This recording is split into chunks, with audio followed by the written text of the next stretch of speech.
السلام علیکم ورحمۃ اللہ وبرکاتہ۔ محترم ناظرین کرام،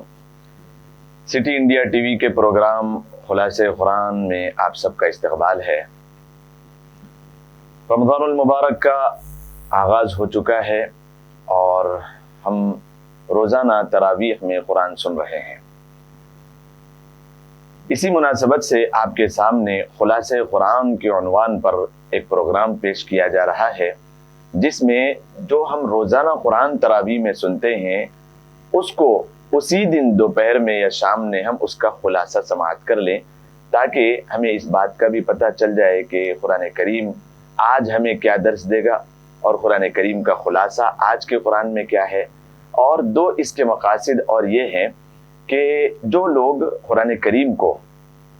مکمل طور پر اس کی تفصیل نہیں پڑھ سکتے ہیں، اتنا ٹائم وہ نہیں نکال سکتے، تو ایک اجمالی خاکہ ان کے ذہن میں بیٹھ جائے۔ اس وجہ سے ہم خلاصہ قرآن کو روزانہ پیش کریں گے، اور جب اجمالی طور پہ خلاصہ آپ کے سامنے پیش کیا جا رہا ہے تو اللہ کی ذات سے اس بات کی امید ہے کہ اللہ تبارک و تعالی خلاصہ سنتے سنتے اس بات کی توفیق دے دے کہ لوگ مکمل طور پر پڑھنے کا ان کے دل میں شوق اور جذبہ پیدا ہو جائے، اور اللہ تبارک و تعالی توفیق دے دے۔ لہذا ہم نے قرآن کریم کی کل تلاوت سنی، پہلے پارے کی، چند مساجد میں 1.25 پارہ 1.5 پارہ ہوا ہے، تو انشاءاللہ ایک پارے کے حساب سے ہم روزانہ آپ کے سامنے خلاصہ پیش کریں گے۔ سماعت فرمائیں۔ سب سے پہلے تراویح شروع ہوئی سورہ فاتحہ سے، اور سورہ فاتحہ ہر رکعت میں پڑھی جاتی ہے۔ سورۃ الفاتحہ کا خلاصہ یہ ہے کہ پہلا پارہ سورہ فاتحہ مکمل اور سورہ بقرہ کے کچھ حصے پر مشتمل ہے۔ اس پر تمام اہل علم کا اتفاق ہے کہ سورہ فاتحہ مکہ میں نازل ہوئی، مکی صورت ہے، اور اس پر بھی کہ یہ بالکل ابتدائی مکی دور میں نازل ہوئی۔ یہ صورت 7 آیات پر مشتمل ہے۔ سورہ فاتحہ مختصر ہونے کے باوجود اس کتاب مقدس کے اساسی مقاصد اجمالی طور پر آ گئے ہیں، اسی لیے اسے ام القرآن اور اساس القرآن بھی کہا جاتا ہے۔ یعنی قرآن کی بنیاد اس صورت کی حیثیت قرآن کے دیباچے کی بھی ہے اور خلاصے کی بھی ہے۔ قرآن کریم کے بنیادی مضامین 3 ہیں: توحید، رسالت اور قیامت۔ اس صورت کی ابتدائی 2 آیتوں اور 4تھی آیت میں توحید کا مضمون بیان کیا گیا ہے، تیسری آیت میں قیامت کا ذکر ہے، 5ویں اور 6ٹھی آیت میں نبوت اور رسالت کی طرف اشارہ کیا گیا ہے۔ یوں ہی اس سورے میں اللہ تبارک و تعالیٰ کے اسماء و صفات مذکور ہیں، اسی کی عبادات اور اسی سے استعانت اور استقامت و ہدایت کی دعا کا حکم ہے۔ ایک طرف انبیاء اور صلحاء کا تذکرہ ہے، تو دوسری طرف ان قوموں کی روش سے بچنے کی تلقین ہے جو اپنی علمی اور عملی کجروی کی وجہ سے اللہ تبارک و تعالیٰ کے غضب اور عذاب کے مستحق ہو گئی۔ یہ دعویٰ بلا خوف و تردید کیا جا سکتا ہے کہ سورہ فاتحہ ایک بے مثال دعا، معارف کا پیش بہا خزانہ اور قرآنی علوم کا ایسا شفاف آئینہ ہے جس میں 113 صورتوں کی جھلک ہم مختصر وقت میں دیکھ سکتے ہیں۔ شاید یہ جھلک بار بار اللہ تبارک و تعالی دکھانے کے لیے ہی ہر نماز کی ہر رکعت میں سورہ فاتحہ کے پڑھنے کا حکم ہمیں دیا ہے۔ سورہ فاتحہ کے خلاصے کے بعد سورۃ البقرہ پہلے پارے میں شروع ہوتی ہے۔ سورۃ البقرہ قرآن کریم کی سب سے طویل اور سب سے لمبی سورت ہے، جو کہ 286 آیات 286 آیات پر مشتمل ہے۔ سورہ بقرہ کا اکثر حصہ ہجرت مدینہ کے بعد بالکل ابتدائی دور میں نازل ہوا۔ عربی زبان میں بقرہ گائے کو کہتے ہیں، چونکہ اس سورت میں بقرہ کا لفظ بھی آیا ہے اور گائے ذبح کرنے کا واقعہ بھی مذکور ہے، اسی لیے اس سورت کا نام سورۃ البقرہ رکھا گیا ہے۔ بنی اسرائیل کے ایک مالدار شخص کو اس کے بھتیجے نے مال وراثت ہتھیانے اور اس کو ہڑپنے کی غرض سے قتل کر دیا۔ پھر رات کی تاریکی میں نعش کو اٹھا کر کسی دوسرے کے دروازے پر ڈال دی اور اس پر قتل کا دعویٰ کر دیا۔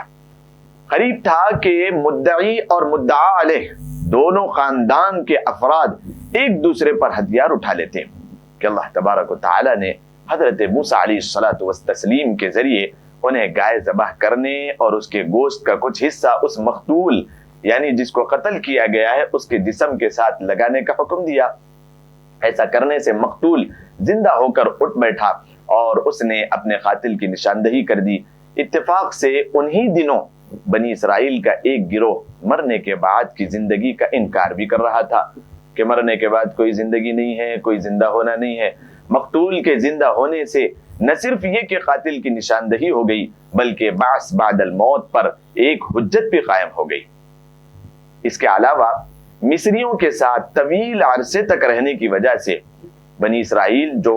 موسیٰ علیہ الصلوۃ والسلام کے دور میں کے لوگ تھے، بنی اسرائیل کے دل میں گائے کی جو عقیدت و محبت رچ بس گئی تھی، گائے ذبح کرنے کا حکم دے کر اس کی تردید اور توہین بھی کر دی گئی۔ اس واقعے کے علاوہ پہلے پارے میں جو اہم مضامین بیان ہوئے ہیں وہ آپ کے سامنے ذکر کیے جاتے ہیں۔ سب سے پہلا جو مضمون ہے اس سورت کی ابتدا میں رسول اللہ صلی اللہ علیہ وسلم کی دائمی معجزے قرآن کریم کے ذکر سے ہوئی ہے۔ یوں تو آپ کو متعدد حسی اور مادی معجزات بھی عطا کیے گئے ہیں، لیکن آپ کا سب سے بڑا معجزہ علمی تھا۔ اس سورت کی ابتدا حروف مقطعات میں سے الف لام میم کے ساتھ ہوئی ہے۔ ابتدا کا یہ انداز عربوں کے لیے بڑا غیر مانوس تھا۔ اس انداز نے ان کی تو جہاں اپنی طرف مبذول کر لی، ان کی مکمل توجہات کو کس طریقے سے ان کو اپنی طرف کیا ہے اور وہ توجہ سے بات سننے پر مجبور ہو گئے۔ قرآن کریم کی جن صورتوں کا آغاز حروف مقطعات سے ہوا ہے وہاں قرآن کریم کی عظمت و صداقت اور اعجاز و حقانیت کا تذکرہ بھی ہوا ہے، جس کی وجہ سے علماء کی ایک بڑی جماعت کی رائے یہ ہے کہ یہ حروف کو لا کر حقیقت میں قرآن کو انسانی کاوش قرار دینے والوں کو چیلنج کیا گیا ہے کہ اگر واقعی قرآن محمد مصطفیٰ صلی اللہ علیہ وسلم کا خود ساختہ کلام ہے تو تم بھی ان حروف سے جنہیں تم شب و روز استعمال کرتے ہو ایسا ہی کلام بنا لو۔ تمہیں اپنی فصاحت و بلاغت اور زبان دانی پر بڑا ناز ہے، جس کی وجہ سے تم اپنے مقابلے میں سارے انسانوں کو عجمی کہا جاتا ہے۔ عرب جو لوگ عرب سے الگ رہتے ہیں ان کو عجمی کہتے تھے، یعنی گونگے کہتے ہو، لیکن تاریخ گواہ ہے کہ نقل کے کافروں نے اس چیلنج کو قبول کیا۔ نہ آج کوئی اتنی ترقی یافتہ زندگی میں کوئی اس کو قبول کرنے والا ہے اور نہ ہی قیامت تک کوئی اسے قبول کر سکے گا۔ دوسرا جو اس میں مضامین بیان کیے گئے ہیں ان میں سے انسانوں کی 3 قسموں کو بیان کیا گیا ہے: مومن، کافر اور منافق۔ مومنوں کی نمایاں صفات قرآن کریم نے جو بیان کیا ہے وہ 5 ہے۔ سب سے پہلی چیز ایمان بالغیب، وہ غیب پر ایمان رکھتا ہے، یعنی ان حقائق پر ایمان جن کا حواس سے ادراک نہیں کیا جا سکتا، جیسے جنت دیکھا نہیں جا سکتا لیکن ایمان بالغیب، دوزخ دیکھا نہیں جا سکتا ایمان دوزخ پر بھی رکھتا ہے مومن، حشر اور حساب و جزا وغیرہ ان ساری چیزوں پر ایمان مومن رکھتا ہے، اس کی پہلی صفت بیان کی گئی ہے۔ دوسری جو بیان کی گئی ہے اقامت صلاح، یعنی نماز کو شروط و آداب کا لحاظ رکھتے ہوئے مستقل ادا کرتے رہنا۔ مومن کا جو تیسرا کام ہے وہ ہے ادائے زکوٰۃ کو ادا کرنا۔ قرآن کریم میں عام طور پر جہاں پر نماز اور کا تذکرہ ہے وہاں پر زکوٰۃ کا بھی تذکرہ اکٹھے ذکر کیا گیا ہے، کیونکہ نماز اللہ تبارک و تعالی کا اور زکوٰۃ بندوں کا حق ہے، اور انسان کا ایمان اس وقت تک کامل نہیں ہو سکتا جب تک کہ وہ دونوں قسم کے حقوق ادا نہ کر دے، یعنی اللہ تبارک و تعالیٰ کے حقوق جس کو حقوق اللہ کہا جاتا ہے اور دوسرے بندوں کے حقوق جس کو حقوق العباد کہا جاتا ہے۔ نماز یہ اللہ کا حق ہے اور زکوٰۃ یہ بندوں کا حق ہے۔ رمضان المبارک کا مہینہ چل رہا ہے، خاص طور پر رمضان المبارک میں زکوٰۃ کی ادائیگی ہمیں کرنا چاہیے۔ چوتھی جو صفت مومنوں کی بیان کی گئی ہے ان تمام آسمانی کتابوں پر ایمان جو مختلف زبانوں میں انبیاء کرام علیہم الصلاۃ والتسلیم پر نازل کی گئی ہے۔ پانچویں صفت آخرت کی ایسی تصدیق جس میں شک کی کوئی ملاوٹ نہ ہو۔ یہاں قابل توجہ نقطہ یہ ہے کہ اللہ تبارک و تعالی نے اہل ایمان کا تذکرہ 4 آیات میں اور کفار کا صرف 2 آیات میں اور جو منافقوں کا تذکرہ کیا گیا ہے وہ کل 13 آیات میں فرمایا ہے۔ ان 13 آیات میں منافقوں کے 12 اوصاف بیان کیے گئے ہیں۔ مسلمانوں پر لازم ہے کہ وہ ان اوصاف بد سے، برے اوصاف سے اپنے دامن کو بچا کر رکھیں۔ یہ اوصاف اور علامات آپ کے سامنے بیان کیے جاتے ہیں تاکہ ان میں سے ذرے برابر بھی جھلک کسی بھی مسلمان کے اوپر اگر نظر آتی ہے تو وہ اس سے اپنے آپ کو بچا کر رکھ سکے۔ قرآن کریم بیان کرتا ہے سب سے پہلا جو منافقوں کا سب سے پہلی صفت ہوتی ہے وہ جھوٹ بولتے ہیں، کثرت سے جھوٹ بولتے ہیں۔ لعنت اللہ علی الکاذبین۔ کسی کی زبان سے اکثر اگر جھوٹ نکلتا ہو تو سمجھ جاؤ کہ وہ منافقوں کے زمرے میں داخل ہوا ہے۔ جھوٹ۔ دوسرا جو جو قرآن کریم بیان کرتا ہے دھوکہ۔ دھوکہ دینے کی بڑی عادت ان کو رہتی ہے۔ اللہ کے نبی علیہ الصلوۃ والسلام نے فرمایا من غشنا فلیس منا، جو دھوکہ دے وہ ہم میں سے نہیں ہو سکتا۔ تیسری صفت عدم شعور، غفلت میں رہتے ہیں، وہ کسی چیز کا کوئی شعور ان کے اندر نہیں ہوتا۔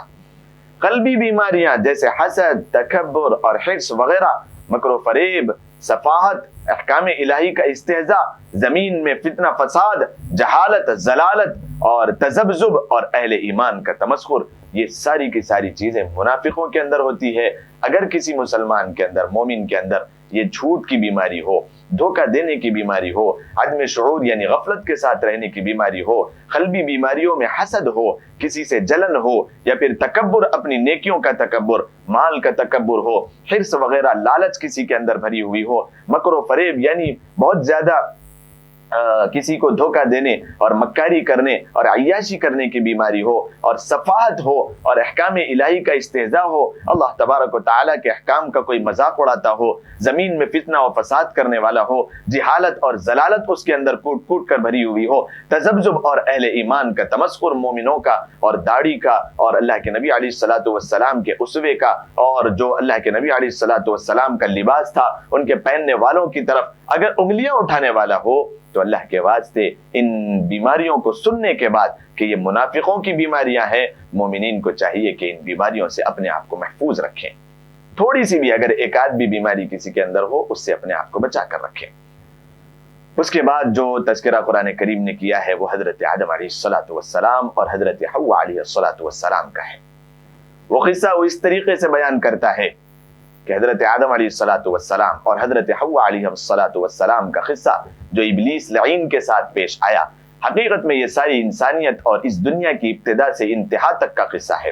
یہ قصہ حق اور باطل، خیر اور شر کے درمیان دائمی کشمکش کی نشاندہی کرتا ہے۔ یہ قصہ حضرت آدم علیہ الصلوۃ والسلام کی عظمت اور شان کو بتاتا ہے۔ انہیں عرضی خلافت عطا کی گئی، زمین کی خلافت اور بادشاہت انہیں عطا کی گئی، ایسے علم سے نوازا گیا جو فرشتوں کے پاس بھی نہیں تھا، ملائکہ کو ان کے سامنے سجدہ ریز ہونے کا حکم دیا گیا۔ منصب خلافت پر فائز ہونے کی وجہ سے بنو آدم اس امر کے پابند ہیں کہ وہ زمین پر اللہ تبارک و تعالیٰ کے حکموں کو نافذ کریں اور دنیا کا نظام ویسے چلائیں جیسے اللہ تبارک و تعالیٰ چاہتا ہے۔ اس کے بعد جو قرآن کریم نے بیان کیا وہ یوں تو قرآن کریم میں متعدد مقامات پر بنی اسرائیل کا تذکرہ ملتا ہے، یہاں پر بنی اسرائیل کا پھر تذکرہ کیا، لیکن ان کے بارے میں سب سے زیادہ تفصیلی بحث سورہ بقرہ کرتی ہے۔ پہلا پارہ تقریباً پورا ہی ان کے تذکرے پر مشتمل ہے۔ اس تذکرے میں سب سے پہلے تو یہ بتایا گیا ہے کہ اللہ تبارک و تعالیٰ نے بنی اسرائیل کو بے شمار ظاہری اور باطنی، دینی اور دنیاوی نعمتیں عطا فرمائی۔ مثلا ان کے اندر کثرت سے انبیاء پیدا فرمائے، 1,24,000 انبیاء کی پوری فہرست بنی اسرائیل میں چلی۔ بنی اسماعیل میں ایک حضرت محمد مصطفیٰ صلی اللہ علیہ وسلم چلے، بہت سارے انبیاء بنی اسرائیل میں چلے، کثرت سے انبیاء پیدا فرمائے، انہیں دنیاوی خوشحالی عطا کی، عقیدہ توحید اور ایمان کی نعمت سے سرفراز فرمایا، فرعون کے مظالم سے نجات دی۔ انہوں نے حضرت موسیٰ علیہ الصلوۃ والسلام کی قیادت میں مصر سے ہجرت کی اور فرعون نے ان کا تعاقب کیا تو سمندر میں ان کے لیے راستے بنا دیے اور ان پر ظلم و ستم ڈھانے والے کو ان کی نظروں کے سامنے پورے کے پورے لاہ و لشکر کے ساتھ لاہ و لشکر غرق آب کر دیا گیا۔ صحرا سینا میں وہ بے سر و سامانی کے عالم میں تھے، ان کے کھانے کے لیے من و سلوہ کا اور سائے کے لیے ٹھنڈے بادلوں کا انتظام فرما دیا گیا۔ پینے کے لیے پانی کی تلاش ہوئی تو پتھر سے 12 چشمے جاری فرما دیے گئے۔ اس کے بعد بتایا گیا ہے کہ انہوں نے ان نعمتوں کا شکر ادا نہ کیا اور بتدریج کفران نعمت کی بیماری میں مبتلا رہے اور اللہ تبارک و تعالیٰ کی نعمتوں کا ذرہ برابر شکر ادا نہیں کیا، چنانچہ انہوں نے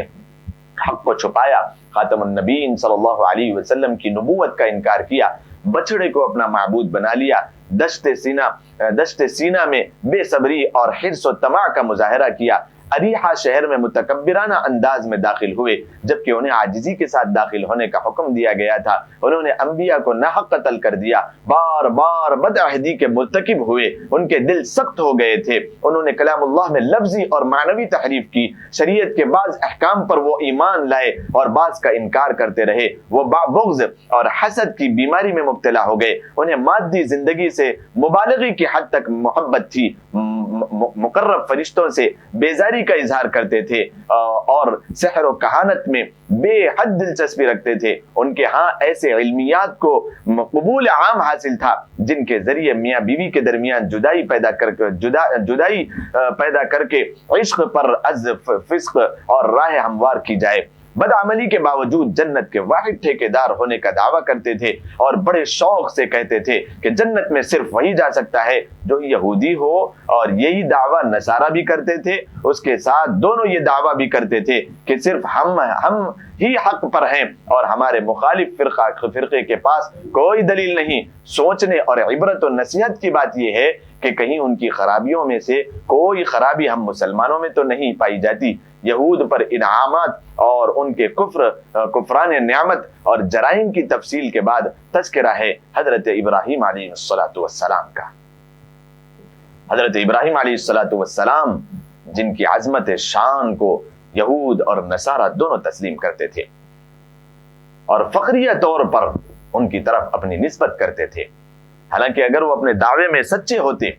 تو ہمارے آقا نامدار احمد مجتبی محمد مصطفیٰ صلی اللہ علیہ وسلم کی اتباع ضرور کرتے، کیونکہ آپ حضرت ابراہیم علیہ السلام کو مختلف ابتلاؤں اور آزمائشوں میں ڈالا، لیکن وہ ہر آزمائش سے سرخرو ہو کر نکلے۔ والد کی بت پرستی سے بیزاری کا معاملہ ہو یا قوم سے ٹکراؤ کا، نمرود سے بحث و مباحثے کا مرحلہ ہو یا آگ میں ڈالے جانے کا، اور وطن سے ہجرت کا ہو، بیوی اور بچے کو بے آب و گیاہ وادی میں چھوڑنے کا ہو حکم ہو یا لخت جگر کو اپنے ہاتھوں سے ذبح کرنے کا، اللہ کے خلیل ہر مقام پر ثابت قدم رہے اور ان کے قدموں میں ذرہ برابر لغزش نہ آئی۔ اسی ثابت قدمی کی برکت تھی کہ ان کی دعائیں قبول ہوئی، مکہ پر امن شہر بن گیا، وہاں کے رہنے والوں کو پھلوں اور رزق میسر ہوا، اور سب سے بڑی دعا جو قبول ہوئی وہ یہ کہ اللہ تبارک و تعالیٰ نے قریش کی نسل سے خاتم النبیین احمد مجتبی محمد مصطفیٰ صلی اللہ علیہ وسلم کو پیدا فرمایا۔ حضرت خلیل کے ما اثر اور مفاخر بیان کرنے کے بعد اللہ تبارک و تعالیٰ فرماتے ہیں کہ ملت ابراہیمی سے وہی شخص اعراض کر سکتا ہے جو سقی اور احمق ہو، خواہشات کا غلام ہو۔ یہود و نصارہ واقعی ایسے تھے جو حضرت ابراہیم علیہ السلام کی طرف اپنی نسبت تو کرتے تھے، مگر ان کا زعم باطل یہ تھا کہ نجات حقیقت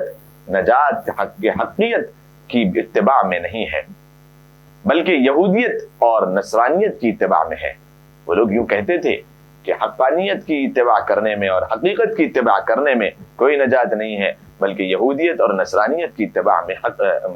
نجات ہے۔ اللہ تبارک و تعالیٰ نے اپنے نبی کو حکم دیا کہ آپ انہیں حقیقت یعنی دین اسلام کی طرف دعوت دیں، جو کہ تمام انبیاء کرام علیہ السلام کا دین ہے۔ اگر وہ آپ کی دعوت قبول کر لیں تو ہدایت پا جائیں گے، اور اگر وہ قبول نہ کریں تو ان کا انکار اور گمراہی کسی دلیل کی بنا پر نہیں ہوگی بلکہ ضد اور عناد کی بنیاد پر ہوگی، تو آپ انہیں عناد کی گندگی میں پڑا رہنے دیں، اللہ تبارک و تعالیٰ ان سے نمٹ لے گا۔ ارشاد ہوتا ہے اگر یہ یہود و نصارہ بھی اس طرح ایمان لے آئے جس طرح تم ایمان لے آئے ہو تو یہ ہدایت پا جائیں گے، اور اگر وہ منہ موڑتے رہیں تو اس پر تعجب نہ کرو، کیونکہ ضد اور مخالفت ان کی عادت ہے۔ اگر انہوں نے شرارت کرنے کی کوشش کی تو اللہ تبارک و تعالی ان سے عنقریب نمٹ لے گا، اور وہ بڑا سننے والا اور وہ بڑا جاننے والا ہے۔ یہاں تک تھی پہلے پارے کا خلاصہ آپ کے سامنے بیان کیا گیا، لہذا انشاءاللہ آج جو ہم قرآن سنیں گے انشاءاللہ اس کا بھی یعنی دوسرے پارے کی تفصیل بھی آپ کے سامنے آئندہ بیان کی جائے گی۔ تب تک کے لیے اجازت دیں، السلام علیکم ورحمۃ اللہ وبرکاتہ۔